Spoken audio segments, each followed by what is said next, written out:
तुम्हारी जय तुम्हारी विश्वविद्यालय इलाहाबाद। जय जय तुम्हारी विश्वविद्यालय इलाहाबाद। ज्ञान उद्गम ज्ञान संगम ज्ञान के इतिहास। ज्ञान उद्गम ज्ञान संगम ज्ञान के इतिहास। शत शत नमन है विश्वविद्यालय इलाहाबाद। सुंदरम सत्यम शिवम अवधारणा।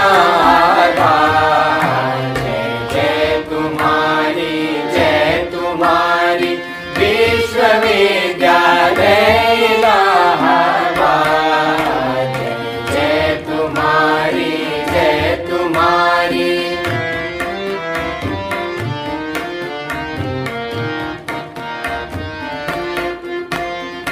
ज्ञान और विज्ञान का वर्धन तुम्हारा कर। साहित्य और संगीत की सेवा तुम्हारा धर्म। सबके लिए सब दिन तुम्हारा खुला शिक्षा द्वार। कर दिया तुमने सभी को योग्यता अनुसार। जय जय तुम्हारी सच्चिदानंद रूपाय विश्वोत्पत्त्यादिहेतवे तापत्रय विनाशाय श्रीकृष्णाय वयं नमः। जन्माद्यस्य यतोऽन्वयादितरतश्चार्थेष्वभिज्ञः स्वराट्। तेने ब्रह्महृदायादिकवये मुह्यन्ति यत्सूरयः। तेजो वारिमृदां यथा विनिमयो यत्र त्रिसर्गो मृषा। धाम्ना स्वेन सदा निरस्तकुहकं सत्यं परं धीमहि। यं प्रव्रजन्तमनुपेतमपेतकृत्यं द्वैपायनो विरह कातर्याजुहाव। पुत्रेति तन्मयतया तरोभिनेदुः तं सर्वभूतहृदयं मुनिमानतोऽस्मि। ॐ पूर्णमदः पूर्णमिदं पूर्णात् पूर्णमुदच्यते पूर्णस्य पूर्णमादाय पूर्णमेवावशिष्यते। ॐ शान्ति शान्ति शान्ति। ईशावास्यमिदं सर्वं यत्किञ्चित् जगत्यां जगत् तेन त्यक्तेन भुञ्जीथा मा गृधः कस्य शुद्धनम्।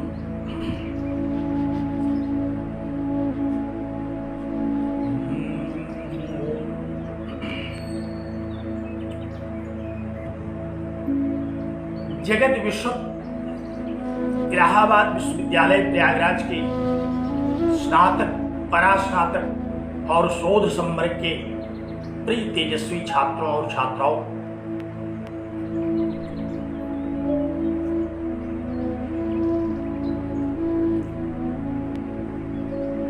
विद्वान शिक्षकगण और वेदांतानुरागी सज्जनों,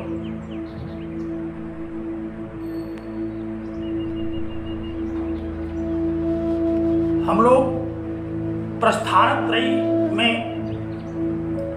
ईशावास्योपनिषद पर चर्चा कर रहे हैं। ईशावास्योपनिषद के प्रथम मंत्र पर चर्चा करते हुए हम लोगों को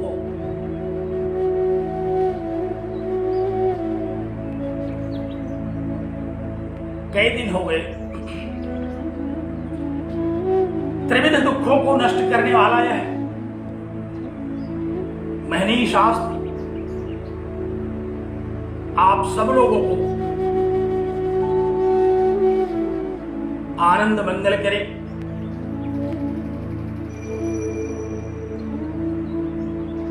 इस शुभकामना के साथ मैं आप लोगों को नमन करता हूं और उस नित्य शुद्ध बुद्ध मुक्त सत्य स्वभाव परम पिता परमेश्वर से मैं यह प्रार्थना करता हूं कि आप सबका चित्त शांत हो,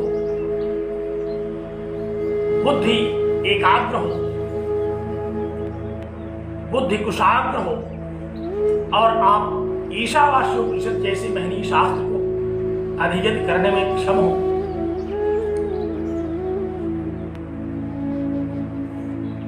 तो आइए हम लोग प्रथम मंत्र पर आज विशिष्टाद्वैत मत के अनुसार चर्चा करेंगे। स्मरण होगा आपको, अब तक हम लोग भगवान शंकराचार्य के भाष्य के अनुसार अद्वैत सम्मत चर्चा कर रहे थे। जिज्ञासुओं की इच्छा पर आज हम लोग विशिष्टाद्वैत सम्मत चर्चा पर अपना ध्यान केंद्रित करते हैं।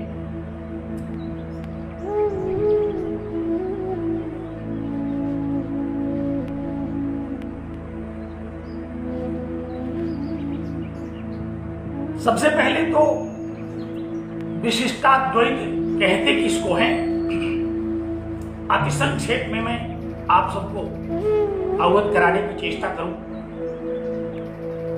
अद्वैत से तो आप लोग भली भांति परिचित हो गए। विगत 10 व्याख्यानों में हम लोगों ने अद्वैत दर्शन पर पर्याप्त चर्चा की। आज भी हम कर तो रहे हैं अद्वैत पर, लेकिन यह अद्वैत थोड़ा विशेष है, विशिष्ट है।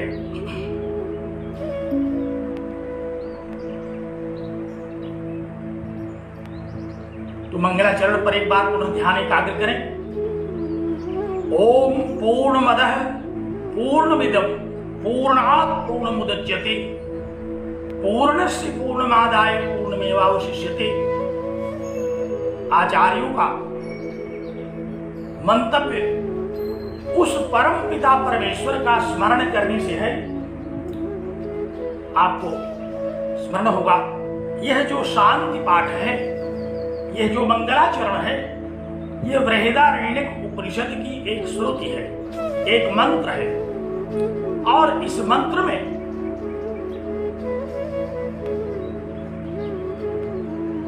परमात्मा का स्मरण किया गया। क्या है परमात्मा का स्वरूप?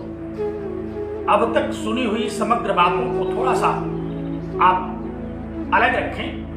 आज हम लोग जो बातें सुन रहे हैं उसको थोड़ा सा अलग से समझने की चेष्टा करें, क्योंकि हम लोग विद्यार्थी हैं, कई विषयों को पढ़ते हैं, कई आचार्यों को पढ़ते हैं, कई मतवादों को पढ़ते हैं। और मैंने कल कहा था कि हम लोग तो वह हैं, हम लोग कुछ नहीं हैं, हम लोग वह हैं जो गंगा गए तो गंगा दास, जमुना गए तो जमुना दास। अद्वैत दर्शन पर चर्चा किए तो अद्वैत वेदांती हैं, विशिष्टाद्वैत पर चर्चा कर रहे हैं तो विशिष्टाद्वैती हैं। तो ऋषि ने प्रार्थना की, परम पिता परमेश्वर का स्मरण किया, कहा कि पूर्ण मदः ओम, ओंकार पर व्यापक चर्चा हो चुकी है, वह आप स्मरण कर लें। पूर्णमदः अदः पूर्णम, अदः माने वह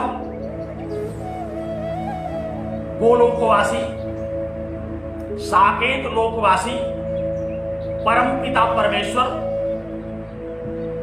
सगुण ब्रह्म पूर्ण है।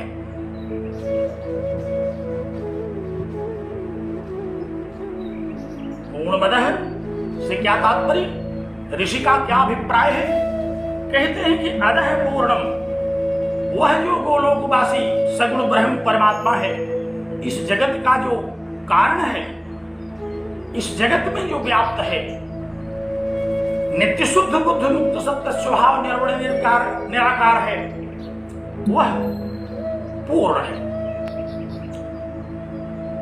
पूर्णात् पूर्णमुदच्यते कहा कि और उस पूर्णात् पूर्ण परात्पर परमात्मा से इदम पूर्णम, यह जो अवतार सगुण ब्रह्म का होता है, वह तो अवतारी है, वह तो अवांग मनस गोचर है, वह तो हमारी अनुभूति का विषय नहीं बनता। लेकिन इदम, यह जो अवतार लेने वाला परमात्मा है, यह जो सगुण ईश्वर है, भगवान श्री राम, भगवान श्री कृष्ण आदि के रूप में यदा यदा ही धर्मस्य ग्लानिर्भवति भारत अभ्युत्थानं धर्मस्य तदात्मानं सृजाम्यहम्, ऐसे अवसरों पर जब धर्म की ग्लानि होती है, अधर्म का उत्थान होता है, भक्तों के हृदय में ग्लानि होती है, तब वह निर्गुण परमात्मा सगुण रूप में, साकार रूप में अवतरित होता है। वह तो अवतारी है। अवतारी माने जो अवतार ले, और अवतार हो जाने पर इदम, यह जो परमात्मा है, भगवान श्री राम, भगवान श्री कृष्ण के रूप में जो अवतार है, पूर्णम, यह भी पूर्ण है। वह गोलोकवासी परमात्मा पूर्ण है। और इदम, यह जो अवतार स्वरूप ईश्वर है, यह भी पूर्ण है। और पूर्णम उदच्यते, यह उदच्यते माने पूजित होता है। उद उपसर्ग से अंचु धातु पूर्वक, उद उपसर्ग से सकर्मक कर्मवाच्य में उदच्यते क्रियापद बनता है, पूजित होता है। वह हमारे लिए उसी तरह से पूज्य है जिस प्रकार से गोलोकवासी परमपिता परमेश्वर पूज्य है, उसी तरह से यह अवतार लेने वाला सगुण साकार परमात्मा भी पूज्य है। ध्यान से सुनिए क्या कहा मंगलाचरणकार ने शांति पाठ में। कहा कि अतः पूर्णम, वह जो गोलोकवासी परमात्मा है, कण कण में जो इस जगत के निवास करता है, वह पूर्ण है, परिपूर्णतम परमात्मा है। और वह जो अवतारी, वही अवतार जब ले लेता है तो वह अवतार भी परमात्मा का पूर्ण होता है और भक्तों के लिए विशेष रूप से पूज्य होता है, भक्तों के लिए विशेष रूप से पूजित होता है। तो पूर्णस्य पूर्णमादाय, उस पूर्ण की पूर्णता को समझ करके, उस पूर्ण के पूर्णत्व का ध्यान करके, पूर्ण एवं अवशिष्यते, आप हम भक्त भी पूर्णता की प्राप्ति करते हैं। उसके साहित्य में, उसके सामीप्य में हम भी पहुंचते हैं, उसकी कृपा दृष्टि होती है। तो ऐसा वह परमपिता परमेश्वर है। ये विशिष्टाद्वैत की दृष्टि से आचार्यों ने इस मंगलाचरण का कथन किया। तो आपका ध्यान गया होगा, ये एक तो नित्य निर्विकार निराकार निर्गुण परमात्मा है, जो गोलोकवासी है, जो सगुण है, सगुण परमात्मा के रूप में है, लेकिन अवांग मनस गोचर है, हमारी दृष्टि का विषय नहीं बनता, हमारे लिए प्रत्यक्ष का विषय नहीं बनता। और वह भक्तों की इच्छा को पूर्ण करने के लिए, धर्म की रक्षा को पूर्ण करने के लिए वही परमात्मा इस संसार में अवतरित होता है, इस संसार में अवतार लेता है। तो अवतार लेने वाला यह जो परमात्मा है, यह भी पूर्ण है, और अवतारी जो गोलोकवासी परमात्मा है, वह भी पूर्ण है। दोनों की पूर्णता में किसी प्रकार का संदेह किए जाने योग्य नहीं है। इस दृष्टि से हम लोग आज प्रथम मंत्र पर ध्यान केंद्रित करते हैं। प्रथम मंत्र को देखें। ओम ईशावास्यमिदं सर्वं यत् किंचित् जगत्याम जगत्। हम चर्चा कर रहे थे कि विशिष्टाद्वैत है क्या।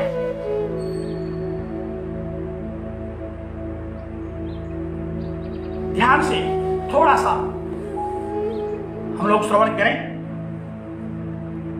शब्द की मीमांसा से ही इसका बोध हो जाएगा। विशिष्टस्य अद्वैतम विशिष्टाद्वैतम। विशिष्ट का यह अद्वैत है। किससे विशिष्ट है? कहा चित और अचित से विशिष्ट है। देखिए, जब भक्तों ने शंकराचार्य की उस व्याख्या को सुना कि ब्रह्म सत्यम जगन मिथ्या जीवो ब्रह्मैव नापरः, केवल ब्रह्म सत्य है, जगत मिथ्या है, जीव ब्रह्म ही है, अन्य कुछ नहीं, तो भक्तों को बड़ी पीड़ा हुई, भक्तों को बड़ी ग्लानि हुई। जो भक्त उस परम तत्व के उपासक हैं, जो भक्त उस परमात्मा के सेवक हैं, उसके दास हैं, उनको एक हार्दिक पीड़ा हुई कि अरे हम कैसे ब्रह्म हो सकते हैं, हम तो जीव हैं, वो परमात्मा है, हम जीव हैं, वह अंशी है, हम अंश हैं। तो इस दृष्टि से उन्होंने कहा कि नहीं, जीव और जड़ जगत जो चित और अचित है, अचित माने अचेतन, इस पृथ्वी पर जो भी अचेतन जगत है, दृष्टिगोचर होने वाला जो भी अचेतन जगत है, और जो जितने भी जीव हैं, जो चैतन्य स्वरूप हैं, वे दोनों इस परमात्मा के शरीर हैं। इन दोनों से वह विशिष्ट है। यह जड़ और चेतन शरीर है और वह परमात्मा शरीरी है। इस दृष्टि से एक आचार्य ने विशिष्टाद्वैत का स्वरूप निर्धारित किया। कहा कि विशिष्टम च ब्रह्मणि कार्य कारणे तयोर अद्वैत वित्तेतद् विशिष्टाद्वैत मुच्यते। कहा कि विशिष्टम च, वह जो परमात्मा है वो भी विशिष्ट है, यह जो परमात्मा है यह भी विशिष्ट है, और इससे जो युक्त है ये जगत, तो जड़ और चेतन इन दोनों से युक्त रहने वाला जो परमात्मा है, इन दोनों से विशिष्ट ये दो विशेषण हैं, और वह परमात्मा विशेष है। इसी को विशिष्टाद्वैत कहते हैं। है तो वह अद्वैत परमात्मा, लेकिन वह चित और अचित ये दो तत्व जो जगत में हैं, जड़ जंगम, अचेतन जगत और चैतन्य जीव, इनसे वह युक्त है। आपको ध्यान, आपका आकर्षण करते हुए मैं श्वेताश्वतर उपनिषद का एक मंत्र प्रस्तुत करता हूं। श्वेताश्वतर कहता है कि भोक्ता भोग्यम प्रेरितारम च मत्वा सर्वम प्रोक्तम त्रिविधम ब्रह्म में तत्। कहा कि भोक्ता, यह संसार कैसा है, इसमें भोक्ता है। जीव क्या है? वह भोक्ता है। हम लोगों के शरीर में जो जीव है वह भोक्ता है, और भोग्य क्या है? ये जो जड़ जगत है ये भोग्य है। तो भोग्यम भोक्ता दो तत्व है। ये एक भोक्ता है, इस संसार का भोग करता है, इस संसार का उपभोग करता है, इस संसार की वस्तुओं को अपने उपयोग में ले आता है, इस संसार का दृष्टा है। और दूसरा भोग्य पदार्थ है यत् किंचित जगत्याम जगत। इस संसार में, इस पृथ्वी पर यत् किंचित जो भी कुछ है वह चैतन्य के अतिरिक्त जो कुछ जड़ जगत है वह भोग्य है। ये दो तत्व ऐसे हैं, इसी भोक्ता तत्व को हम चित्त कहते हैं, यही चैतन्य है। और भोग्यम जो भोग्य तत्व है उसी को अचित कहते हैं, जो जड़ जगत है। और एक तीसरा तत्व भी है प्रेरितारम, जो प्रेरक है जीवों का। तीन तत्व हैं। त्रिविधम ब्रह्म में तत्व, यह ब्रह्म कैसा है? कहा कि चित्त और अचित तो इसके शरीर हैं। अचित शरीर में रहने वाला यह चित्त है। चैतन्य जीव कहां रहता है? शरीर में। शरीर कैसा है? वह पंचभूत विनिर्मित है, पांच भौतिक है, अचेतन है। और इस अचेतन शरीर में चैतन्य स्वरूप जीव रहता है।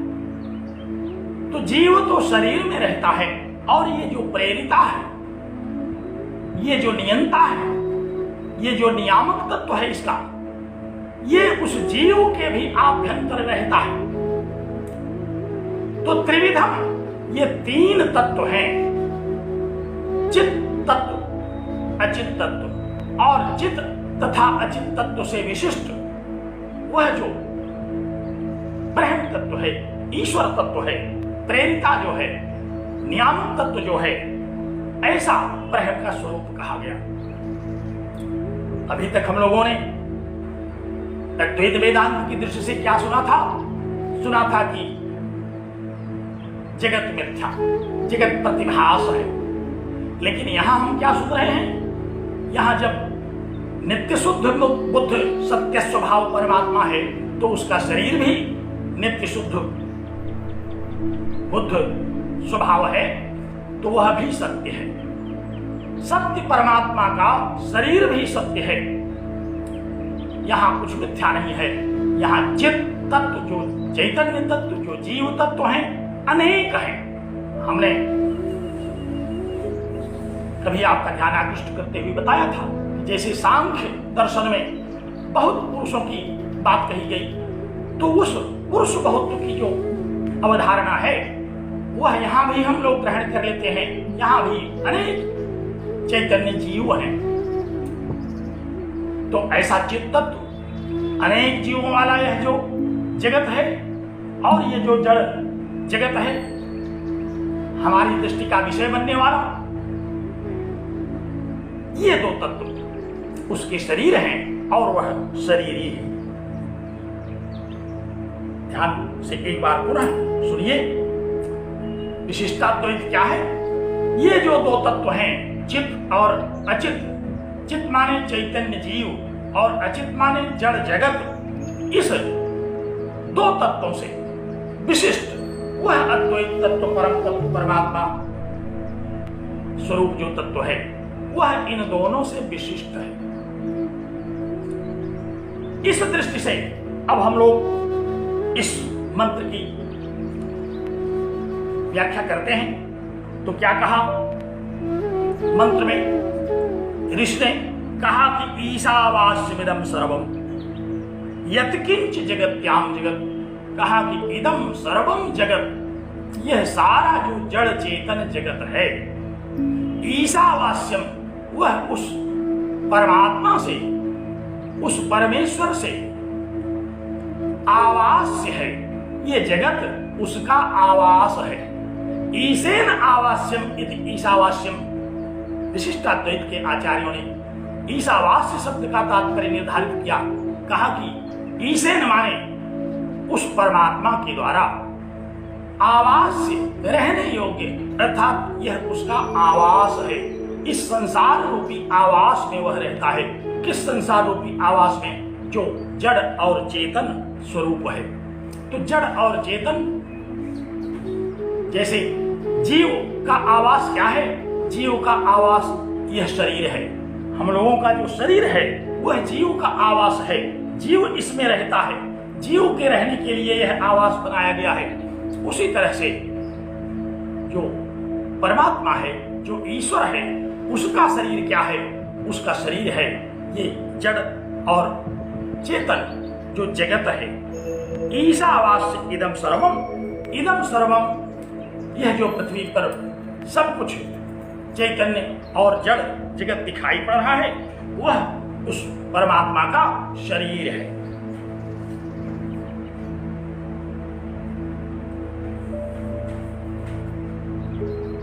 तो यह सारा जगत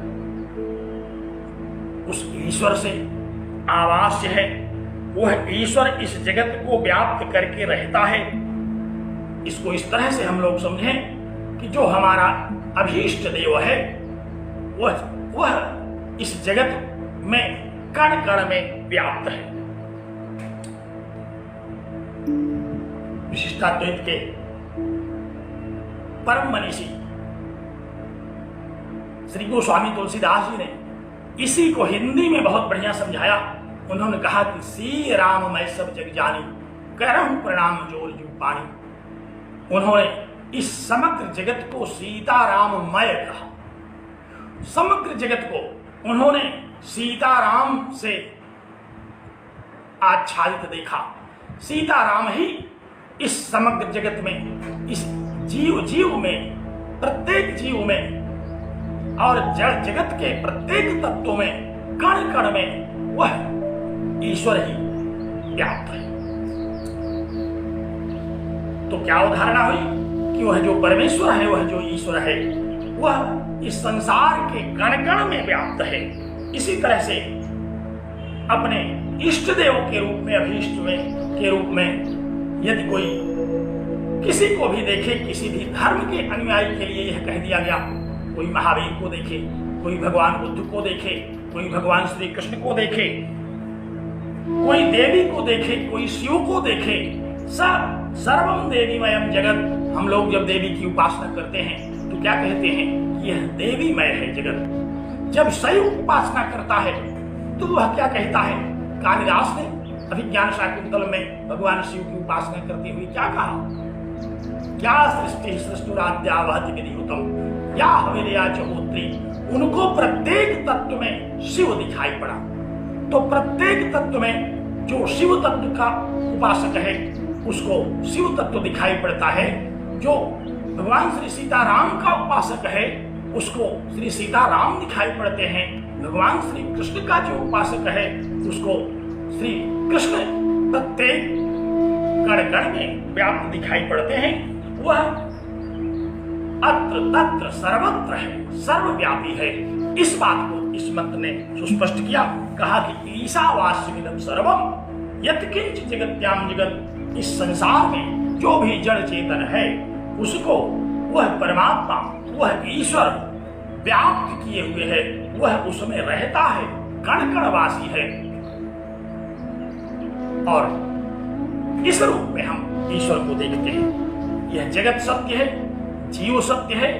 जगत और जीव दोनों सत्य तत्व हैं। ऐसे दो सत्य तत्वों से विशिष्ट वह ईश्वर तत्व है। इसीलिए उसको विशिष्टाद्वैत कहा। देखिए, थोड़ा सा और विशिष्ट पर हम लोग समझ सकते हैं। विशेषण भी हम लोग दो तरह के मानते हैं। जैसे नील कमल। नील कमल में हम देखते हैं कि नीला कमल, ये दोनों अभेद है, दोनों में अभेद है। कमल से अलग नीले को नहीं किया जा सकता। नीला कमल, नीला तो उसका विशेषण है कमल का, लेकिन यहाँ जो विशेषण विशेष भाव है, वह जो विशेषण विशेष भाव है वह अभिन्न है। दोनों एक दूसरे से अभिन्न होकर के रहते हैं। और एक दूसरा भी विशेषण हम लोग देखते हैं जो भेद से रहता है। जैसे हम कहते हैं छड़ी वाला व्यक्ति जा रहा है तो वहां जो छड़ी वाला है, छड़ी से विशिष्ट तो हुआ वह, लेकिन छड़ी और उस व्यक्ति से अभेद नहीं है। तो यहाँ परमात्मा जो है ईश्वर, वह नीलोत्पल की तरह है। जैसे नीलोत्पल दोनों में अभेद है, विशेषण और विशेष में, उसी तरह से चित और अचित में उस परमेश्वर का अभेद है। दोनों से विशिष्ट वह परमेश्वर है। तो ऐसा जो विशिष्ट तत्व है, ऐसा जो विशिष्ट ईश्वर है, उस ईश्वर की अवधारणा से इस मंत्र को दृश्य कहता है कि ईशावास्यमिदं सर्वम, और केवल यह मंत्र ही नहीं, अनेक ऐसे श्रुति मंत्र आए हैं। मुंडकोपनिषद का वह मंत्र, द्वासु पर्णा से उजा से खाया समानम वृक्षम परिशस्व जाते, कहते हैं कि यह जो शरीर है इसमें दो सुंदर पक्षियों वाला, सुंदर पंखों वाला पक्षी रहता है। यह जो शरीर है इसमें दो तत्व रहते हैं, दोनों सुंदर पर्णों वाले हैं, सुपर्ण है। कौन? दो। एक तो जीव जो चैतन्य है, जो शरीर को नियमित करता है, जो शरीर का नियंता है। जीव की जो इच्छा होती है शरीर उसकी पूर्ति के लिए तत्पर हो जाता है।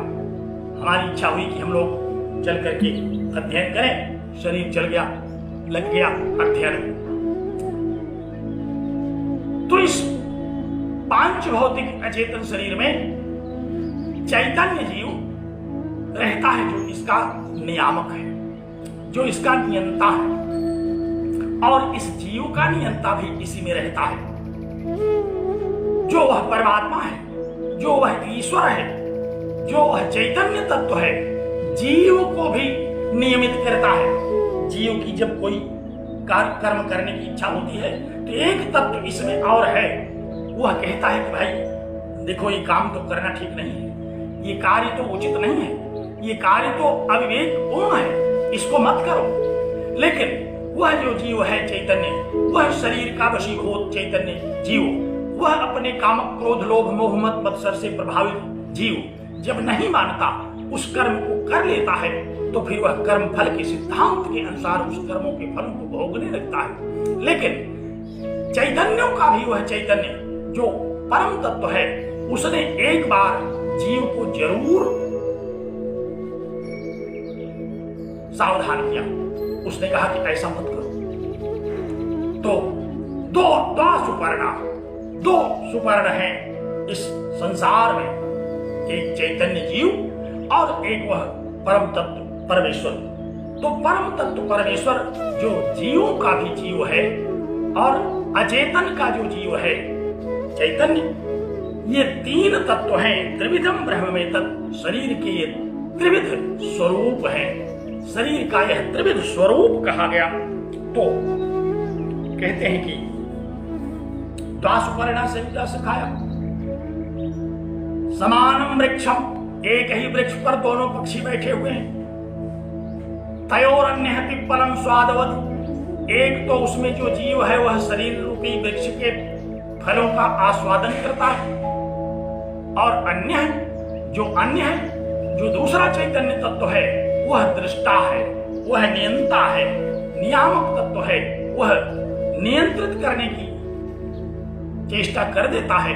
लेकिन जीव अपने गुणों के कारण, जीव अपने इंद्रियों का वशीभूत होने के कारण, जीव विषयों का वशीभूत होने के कारण, अविद्या का वशीभूत होने के कारण, अज्ञान का वशीभूत होने के कारण जीव नहीं मानता, वह अपने शुभाशुभ कर्म में लगा होता है। जब हम कोई शुभ कर्म करने चलते हैं तो वही चैतन्य तत्व हमको कहता है कि बहुत अच्छा कर्म कर रहे हैं आप, इसको बहुत अच्छी तरह से करिए और आगे बढ़िए। और जब हम कोई गर्हित कृत्य करने चलते हैं तो वही चैतन्य तत्व हमको रोकने की भी चेष्टा कर देता है, सावधान कर देता है कि भाई देखो ये गलत काम करने जा रहे हो, लेकिन हम नहीं मानते। तो ऐसा वह परम तत्व है। सारी उपनिषदों में इस विशिष्टाद्वैत की चर्चा भी आई है। भगवद गीता में भी कहा गया ममैवांशो जीवलोके, जीवभूतः सनातनः, जीव होकर के मेरा ही जो अंश है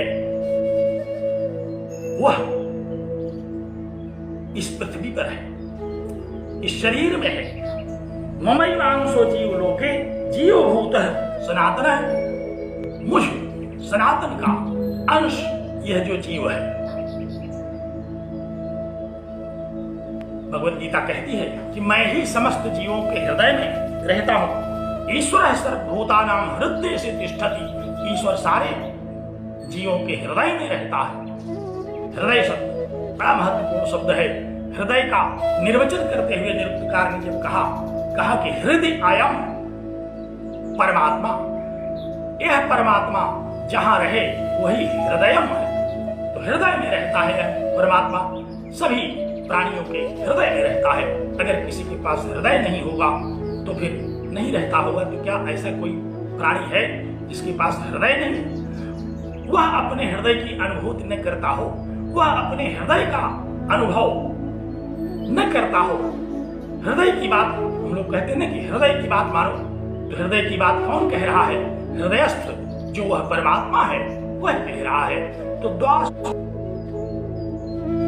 दो सुवर्ण हैं, जो सखा है, जो मित्र हैं, जो साथ साथ रहते हैं, एक ही वृक्ष पर रहते हैं।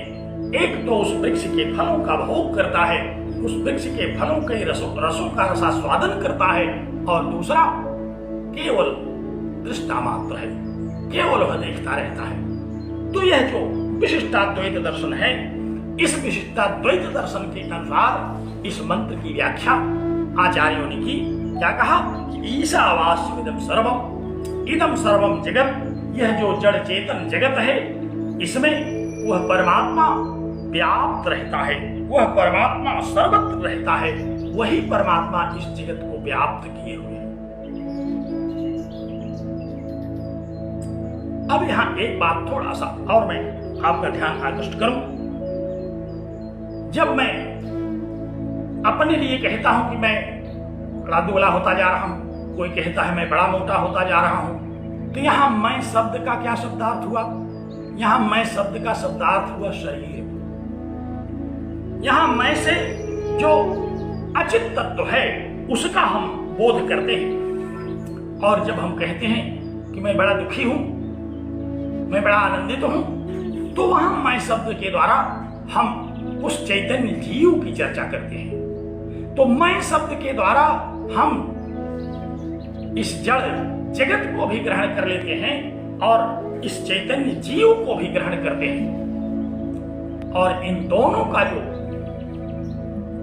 कारण है, ये दोनों जिससे व्याप्त हैं वह ईश्वर है। तो चैतन्य तत्व जीव वह भी, जड़ तत्व जगत वह भी इस ईश्वर के द्वारा व्याप्त किया गया है। वह सर्वांतर्यामी ईश्वर जड़ के भी कण कण में है और चैतन्य जीव के भी कण कण में है। हम अज्ञान के कारण, अपनी अविद्या के कारण उस चैतन्य के साथ लगे हुए ईश्वर तत्व का जो स्वरूप है उसको नहीं अनुभव कर पाते, उसको हम नहीं देख पाते, जबकि वह प्रेरिता, वह ईश्वर हमारे साथ लगा हुआ है, वह ईश्वर भी हमारे साथ रहता है। यह शरीर जैसे जीव का आवास है, उसी तरह से वह जीव उस ईश्वर का आवास है। तो जीव और जगत ये दोनों जिस परम तत्व परमेश्वर के आवास हैं, जिस परम तत्व परमेश्वर से युक्त हैं, उस परम तत्व परमेश्वर का स्मरण किया। एक ग्रंथ में मैं देख रहा था, पढ़ रहा था, एक उदाहरण देखने को मिला। जैसे हम लोगों ने एक फल देखा है अनार। अनार को देखिए, छिलके से पूरा आबद्ध जो फल है जिसको हम कहते हैं अनार, उसमें जब हम लोग छीलते हैं तो उसके बीच बीच में भी छिलके रहते हैं। वह जो बीच का छिलका है वह तो अचित तत्व है और जितने दाने हैं वह चैतन्य जीव तत्व है। इस जगत की अवधारणा का बड़ा अच्छा दृष्टांत ये फल बताया गया। कहा कि जैसे अनार में अचित तत्व भी है और चित तत्व, और वह पूरा का पूरा जो अनार फल है वो ब्रह्मांड है, वो जगत है, उसमें परमात्मा भी है, उसमें जीव भी है, उसमें जड़ भी है। तो इसी तरह से उस परम तत्व के शरीर के रूप में ये जड़ और चेतन जगत है, ऐसे उस परम तत्व का स्मरण किया इस प्रथम मंत्र के द्वारा।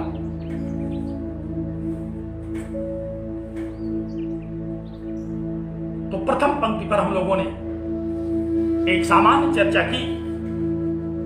विशिष्टाद्वैत के मतानुसार उस परम तत्व को हम उपास्य मानते हैं, हम उपासक हैं। वह हमारा अंशी है, हम उसके अंश हैं।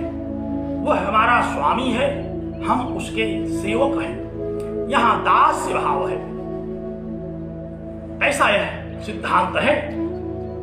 भक्त उस परमात्मा को अपने आप को समर्पित कर देता है कि आप ही जो कुछ हैं, आपके ही द्वारा यह नियंत्रित किया जाने वाला जगत है। दो दृष्टांत इसमें इस मतवाद में हम लोग पढ़ते हैं।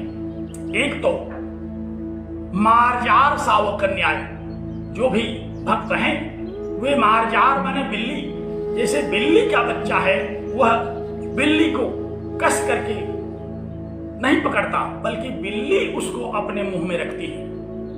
वह बच्चा अपने आप को बिल्ली को समर्पित कर दिए हुए, वो ये नहीं डरता कि इसके दांत कहीं हमारे शरीर में लगने जाए, कहीं हमारी मृत्यु न हो जाए। उसने अपने आप को उस बिल्ली को समर्पित कर दिया। तो भक्त भी उस परमात्मा को अपने आप को समर्पित कर देता है। यही शरणागति है, यही प्रपत्ति है। इस भाव से भक्त उस परमेश्वर का स्मरण करता है, उस परमेश्वर को देखता है, उस परमेश्वर की उपासना करता है। और एक दूसरी भी धारणा है, कहा कि परमेश्वर ही भक्तों को पकड़ लेता है। जैसे यहां तो परमेश्वर ने ही भक्त को पकड़ लिया बिल्ली के बच्चे में, और भक्त ही जब परमेश्वर को पकड़ लेता है, जैसे बंदर का बच्चा है, वह जब बंदर को पकड़ लेता है तो उस बंदर को इस बात का रंच मात्र ध्यान नहीं रहता कि मैं पेड़ की इस डाल से उस डाल पर उछल रहा हूं, कहीं ऐसा न हो ये गिर पड़े। अब उसको कस करके पकड़े रहने का दायित्व उस बच्चे का है जो उस बंदर को पकड़ करके लटका है। तो भक्त भगवान को ऐसा पकड़ करके लटक लें कि चाहे जितना भी इधर उधर करें, भगवान भक्त उनको नहीं छोड़ता। तो ऐसे भक्तों से युक्त, ऐसे भक्तों के स्वामी, ऐसे भक्तों की जो अंशी है, वह परमपिता परमात्मा है, जो इस जगत में, इस जड़ चेतन में, कण कण में व्याप्त करके रहते हैं। ऐसे उस परमात्मा का स्मरण किया, ऐसे उस परमात्मा का स्मरण किया इस मंत्र के द्वारा। तो देखिए, इस उपनिषद ने क्या सूचना दी? इस उपनिषद ने सूचित किया कि इस जगत का स्वरूप ठीक से समझे रहिए, इस जगत के स्वरूप को अवधारण करिए। इस जगत का स्वरूप यही है कि ये जो जड़ चेतन संसार है, ये ईश्वर का शरीर है। ईश्वर इससे अलग नहीं है। ये मत सोचिए कि आप ईश्वर को धोखा दे सकते हैं। ये मत सोचिए कि ईश्वर को आप ईश्वर से छिप करके कोई कार्य कर सकते हैं। ईश्वर आपके चैतन्य जीव के भी अंदर रह करके आपके सारे कृत्यों को देख रहा है। इसलिए अपने आचरण में आपको संयम बरतना चाहिए। ईश्वर से हम रंच मात्र अलग नहीं हो सकते, क्योंकि यहां हम शरीर शरीरी भाव से हैं। हम ईश्वर के शरीर हैं, हम में ही ईश्वर रहता। ईश्वर कहीं दूर नहीं है। ईश्वर को पाने के लिए कहीं जाने की आवश्यकता नहीं है। ईश्वर को तो आप प्राप्त कर चुके हैं। बस आप ईश्वर की इस प्राप्ति का ध्यान रखिए, ईश्वर की इस प्राप्ति के स्वरूप का स्मरण रखिए। ईश्वर आपको प्राप्त है, और जब ईश्वर प्राप्त है आपको, तो फिर आपको क्या नहीं प्राप्त है? सब कुछ प्राप्त है। लेकिन हम लोग बिल्कुल दरिद्र हैं, हमको कुछ नहीं प्राप्त है। हम दिन भर नाना प्रकार के कार्यों में लगे रहते हैं, नाना प्रकार के अविवेकपूर्ण भी कार्य करते रहते हैं। उपनिषद का कहना है कि नहीं, ऐसा नहीं करना है आपको। कहा क्यों? कहा कि तेन त्यक्तेन भुंजीथा, उस परमात्मा ने आपको प्रदान कर रखा है। तेन माने तेन ईश्वरेण, उस ईश्वर के द्वारा, त्यक्तेन, जो कुछ भी आपको दिया गया है, भुंजीथा, उसका आप भोग करें। आपको क्या आवश्यकता है वो परमात्मा जानता है, आपको उसने दे रखा है, आप उसका निर्विकार भाव से, निर्लोभ भाव से भोग करें। ध्यान दीजिए क्या कहा द्वितीय पंक्ति में कि तेन त्यक्तेन भुंजीथा, तेन ईश्वरेण, उस ईश्वर के द्वारा प्रदत्त जो भी वस्तु आपको आवश्यक है वह आपको उसने प्रदान कर रखा है। लेकिन हम इस तत्व को नहीं जानते। हम क्या जानते हैं कि चाहे जिस प्रकार से हमको कोई वस्तु मिल जाए हम उसका स्मरण करेंगे। नाना प्रकार के भक्तों को हम लोग देखते हैं, सुबह से लेकर के शाम तक भक्ति करते हैं, लेकिन उनको ये पता नहीं है कि उनको ईश्वर ने कुछ दे रखा है। वो स्वयं प्राप्त करने के लिए हाथ पैर मारते रहते हैं।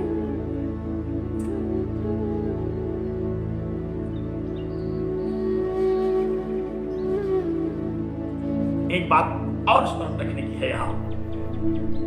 आरंभ में भी मैंने कहा था कि ये जो प्रथम मंत्र है ये ज्ञानियों के लिए है। ये जो प्रथम मंत्र है इसका स्मरण, इसका अनुशीलन, इसका ध्यान सदैव वे करेंगे जो जानते हैं कि ईश्वर कण कण वासी है। जो इस बात को नहीं जानते उनको सूचित करने के लिए अब हम लोग अभी दूसरे मंत्र में आएंगे। वहां चर्चा करेंगे कि जो ईश्वर के इतने अभिन्न नहीं है, जो ईश्वर में इस प्रकार की उत्कट इच्छा नहीं रखते, जो ईश्वर के और अपने संबंधों से अनवगत हैं, वे क्या करेंगे, तो उनके लिए दूसरे मंत्र में चर्चा यह उपनिषद उपस्थित करता है। तो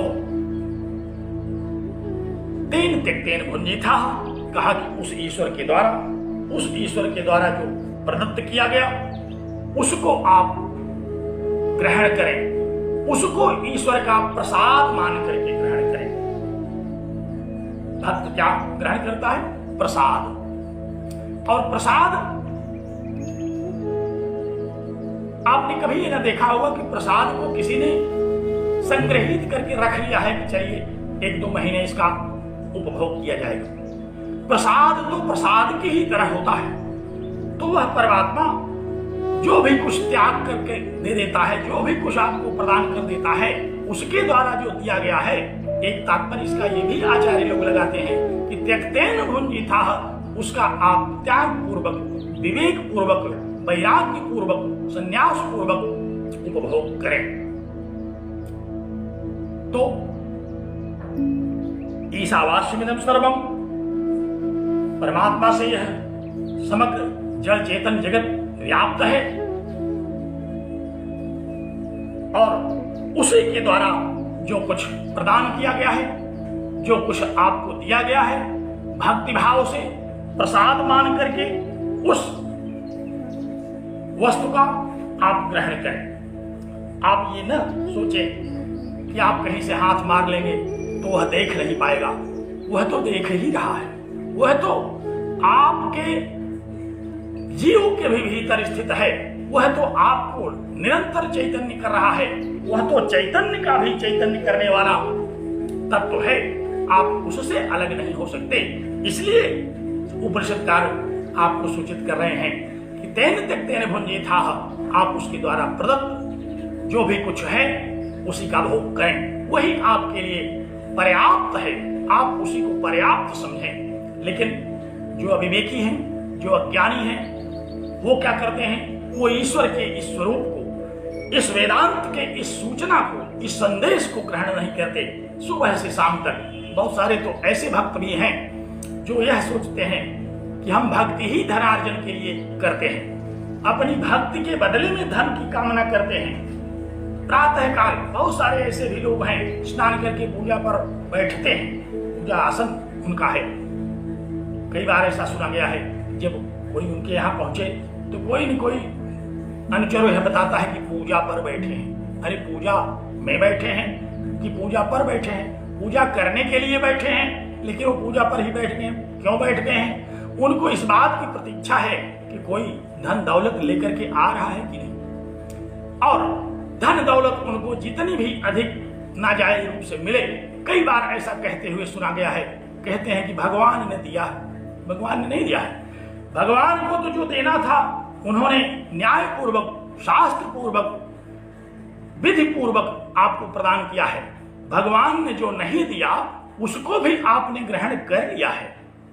भगवान को जो देना है वह तो देता है, उसके लिए आपको लेने नहीं जाना पड़ेगा, वह तो आपके साथ है, आपको उपलब्धि करा देता है। लेकिन हम क्या करते हैं? हम भक्ति भाव भी व्यापार की दृष्टि से करते हैं। भगवान की प्रत्येक भक्ति हमको कुछ न कुछ देने के लिए हो, ऐसी भक्ति करेंगे।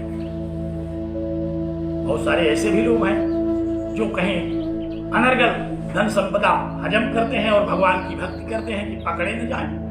अनेक ऐसे चोर हैं जो मंदिरों में जाकर के दर्शन करने इस कामना से जाते हैं कि हमको पुलिस न पकड़ सके। तो यह मंत्र क्या कहता है? ये मंत्र कहता है कि इस प्रकार की धारणा को आप अपने मन से निकालिए। तेन तक तेन भुंजे था, उस ईश्वर के द्वारा आपके उपयोग भर की वस्तु आपको दी गई है। वह जिस लायक जो है वो उसको देता है। आप अपने कर्तव्य का निर्धारण करें, आप विवेकपूर्ण आचरण करें। विवेकपूर्ण आचरण से आपको वह सब कुछ वह प्रदान कर देगा जिसकी आपको आवश्यकता है। इसके लिए आप ईश्वर का विस्मरण न करें। इसके लिए आप यह न समझें कि ईश्वर नहीं है। इसके लिए आपको अनीश्वरवाद की धारणा में विश्वास नहीं करना चाहिए, क्योंकि वह देता है। तेन उसी के द्वारा दिया जाता है, वही देता है। हमको जो भी कुछ मिलता है, हम जो भी कुछ प्राप्त कर रहे हैं वह उसका दिया हुआ है। उसी में हमें संतुष्ट रहना चाहिए। हमें संतोषम परमम सुखम, जो हमारा शास्त्र कहता है कि हमें संतुष्ट रहना चाहिए। और भी जो इच्छा होगी हमारी, यदि हम उसके पात्र हैं तो ईश्वर के द्वारा वह भी प्राप्त हमें होगा, प्रदान किया जाएगा। इस बात को और दृढ़ करते हुए ये मंत्र कहता है कि मां गृधः कस्यचित् धनम, किसी के धन का लोभ मत करो। हम लोगों ने गृह शब्द पर बड़ी चर्चा की है कि गृधः का तात्पर्य क्या है। और यहाँ देखिए, यहाँ आचार्य लोग क्या व्याख्या करते हैं। कहते हैं कि मां गृधः, लोभ मत करो, गिद्ध मत बनो, गर्हित इच्छा मत करो। कहा क्यों न करें? कहा पता है कि यह धन किसका है। कस्यचित् धनम, धनम इदम धनम, यह धन किसका है। कस्य, कस्य माने, क माने एक अक्षरी कोश में कहा गया, क माने परमात्मा, क माने ईश्वर, कम ब्रह्म खम ब्रह्म। कहा यह धन ईश्वर का है। ईश्वर जितना चाहेगा वो देगा, आप इसमें हाथ मत मारिएगा, क्योंकि ईश्वर का धन है, वह कण कण में है। वह तो देख रहा है कि कौन क्या लिए जा रहा है। तो कस्य धनम, ये जो धन है संसार में, ये जो संपदा है, और इस शास्त्र में मैंने देखा कि दो प्रकार की संपदा का उल्लेख आता है। एक चल संपदा, एक अचल संपदा। जो अचल संपदा है उसको भू कहते हैं, भू संपदा। और जो चल संपदा है, रुपया पैसा इत्यादि, उसको कहते हैं श्री।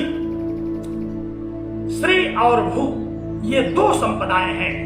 ईश्वर इन्हीं को देता है, क्योंकि वह श्रीपति है, वही भूपति है। ईश्वर ही इन दोनों संपदाओं का स्वामी है। आप न तो भूपति हैं, न आप श्रीपति हैं, आप तो भू के भी पुत्र हैं। माता भूमि ही, हम लोग तो माता भूमि के पुत्र हैं। पुत्रो हम पृथिव्याः, हम इस पृथ्वी के पुत्र हैं। तो हम पुत्र तो माँ जो देगी, जितना हमारे तृप्त होने के लिए आवश्यक होगा माँ स्वयं देगी। माँ को पता है कि आप कितना खाते हैं। तो चाहे वह चल संपदा हो, चाहे अचल संपदा हो, यह देने वाला कौन है? यह देने वाला वो माँ है, वो पिता है। तो जो परमात्मा ही इस जगत का पति है, परमात्मा ही इस जगत का स्वामी है। भू और श्री इन दोनों संपदाओं का वही स्वामी है, उसी का यह धन है। यह मान करके आपको तेन त्यक्तेन भुंजीथा त्याग पूर्वक आपको इस संसार में भोग करना है, संग्रह पूर्वक इस संसार में भोग आपको नहीं करना है। इस सिद्धांत को लेकर के ये मतवाद बहुत ही सरल, बहुत ही हृदयग्राही, बहुत ही सर्वग्राही और बहुत ही स्वाभाविक मतवाद है, जिसको कि हम लोग बड़ी सरलता से स्वीकार कर सकते हैं, बड़ी सरलता से हम इसको मानते हैं, क्योंकि वह परमात्मा ही है जो इस जगत में व्याप्त है, जो कण कण में व्याप्त है। हमारे जीव का भी वही प्रेरिता है, उसके द्वारा जो कुछ हमें आवश्यक है वह दिया जाएगा। एक उक्ति हम लोग पढ़ते हैं, राम झरोखे बैठ के सबका मुजरा ले, जाकी जैसी चाकरी ताको तैसा दे। वह जो परमात्मा है वह झरोखे बैठ करके आपके अंदर बैठा हुआ है, वो देख रहा है कि आप कैसी चाकरी कर रहे हैं, आप कैसा कर्तव्य कर रहे हैं, आप कैसी मेहनत कर रहे हैं, आपकी इस जगत के प्रति क्या धारणा है, आप इस जगत में किस प्रकार से कर्तव्य निष्ठ है, किस प्रकार की कर्तव्य परायणता है, किस प्रकार की ईमानदारी है, किस प्रकार आप जगत के इस स्वरूप को किस भावना से ग्रहण करते हैं, इसको तो देख रहा है।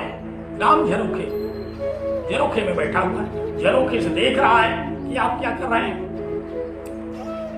तो जब वह देख रहा है कि आप कैसा कर रहे हैं, कितना काम किया आपने, तो उसी प्रकार वह जिसकी जाकी जैसी चाकरी, जिसकी जैसी गतिविधियां हैं, जो जिस प्रकार से परिश्रम कर रहा है वो उसी प्रकार से उसको प्रदान कर रहा है। तो यह जो धन है, कस्य धनम परमात्मनः, परमात्मा का धन है, ईश्वरस्य धनम, ये ईश्वर का धन है। हम लोग कई बार अनेक प्रकार से भी तो इसका अर्थ ग्रहण करते हैं, धन साला किसका है, अरे क्या पता नहीं किसका है, किसी न किसी का तो होगा ही। हाँ, हमारे आपके लिए ये केवल आवश्यकता अनुसार है, हमें जितना आवश्यक है वो रहेगा और उसके अतिरिक्त जो है वो चला जाएगा। अगर हमने हाथ पैर मार करके नाजायज कहीं से ग्रहण किया तो वह रुकता नहीं। हम लोग व्यावहारिक जगत में गैर पढ़े लिखे बहुत सारे अनुभवी लोगों से भी यह सुनते हैं कि जो धन जैसा आता है उसी प्रकार चला जाता है। इसलिए मां कृतः, इसलिए ऐसी लालसा मत करो, ऐसी इच्छा मत करो जो शास्त्र वर्जित हो, जो गर्हित हो, जिसको प्राप्त करने का अधिकार न हो, उसको प्राप्त करके आप धनी नहीं बन सकते।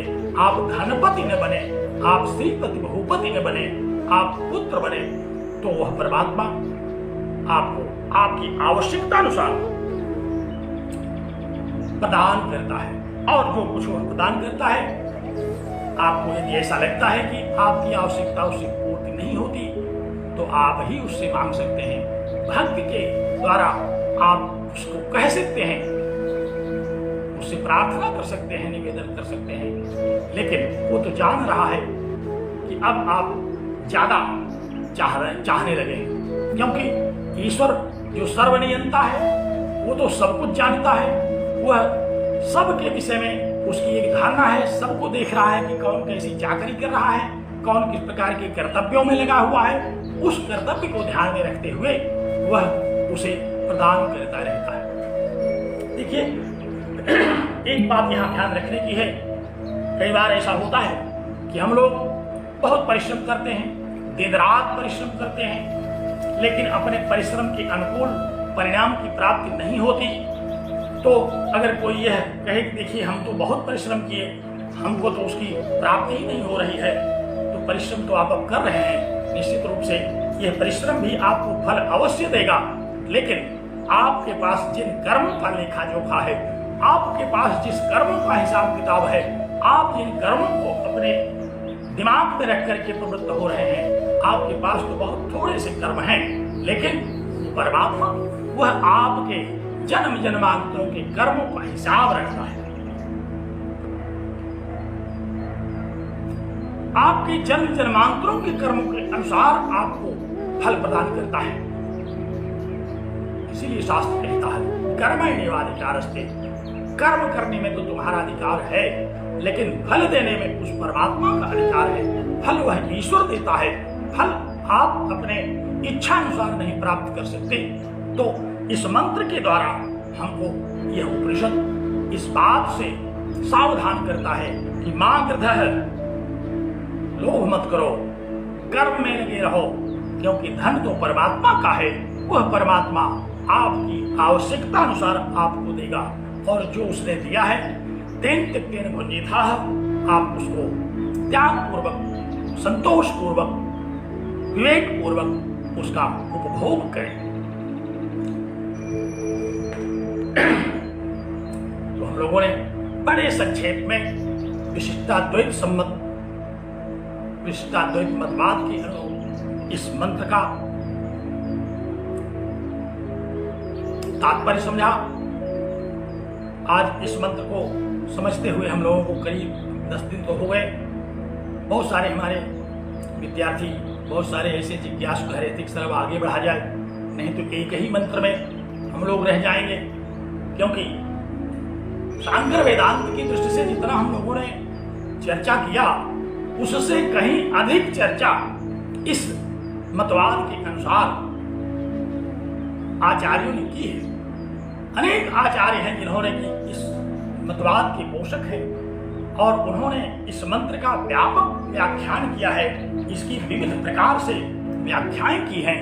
उन सब की चर्चा हम लोग अगर करते तो बहुत अच्छा होता और बहुत आनंद भी आता, लेकिन हम लोग ईश्वर ने लगता है कि इतना ही कहा है, तेन त्यक्तेन, इतना ही उसने कहा कि अब इसके आगे बढ़ो। जितना आपने पढ़ लिया, आप इतने के ही पात्र हैं। उस परमात्मा ने हम लोगों को प्रेरित कर दिया कि अब आप इससे ज्यादा समझ नहीं पाएंगे, अब आप आगे बढ़िए, अब इससे ज्यादा की इच्छा मत करिए। मांग था तो अब हम लोग विस्तार से पुनः इस पर चर्चा करेंगे, पुनः हम लोग इसका श्रवण करेंगे, मनन करेंगे, और फिर इस पर कभी ईश्वर की इच्छा होगी, उसकी प्रेरणा होगी, क्योंकि प्रेरिता तो वही है, तो फिर हम लोग चर्चा करेंगे। और आज हम अब इस पहले मंत्र की व्याख्या को पूर्ण मानते हैं। जो भी पूर्ण हम लोगों ने सुना, जो पूर्ण था उसको सुना, जो पूर्ण था उसको समझा, और जो पूर्ण है अभी हम लोगों ने नहीं समझा है वो भी पूर्ण है। तो इसी धारणा के साथ अब हम लोग अगले व्याख्यान से द्वितीय मंत्र पर चर्चा करेंगे।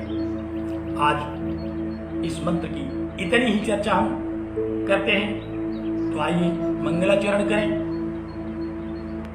ओम पूर्णमदः पूर्णमिदं पूर्णात् पूर्णमुदच्यते पूर्णस्य पूर्णमादाय पूर्णमेवावशिष्यते। ओम शांति शांति शांति।